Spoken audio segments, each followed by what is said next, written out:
តោះបងប្អូនយើងចូលមកដល់ពាក្យទី34បាទនៃសភៅ ASK សិក្សាបាទថោផាវបាទថោផាវបាទ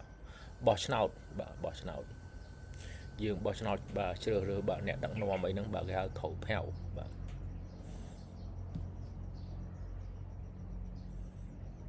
投票的时候被បោះឆ្នោត他弃权了គាត់បានបោះបង់សិទ្ធិគាត់ចោលបាទកន្លែងហ្នឹងមានន័យថាគាត់មិនបាន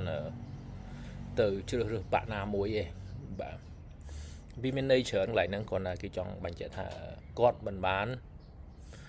ជ្រើសរើសបកណាមួយទេបាទអញ្ចឹងអាចមានន័យថាគាត់មិនទៅបោះឆ្នោតហ្មងគាត់នៅផ្ទះនៅអីចឹងទៅបាទទី2គាត់ទៅដល់មណ្ឌលបោះឆ្នោតដែរតែគាត់ប្រកាសថាគាត់អត់ដឹងបោះឲ្យណាគេបាទ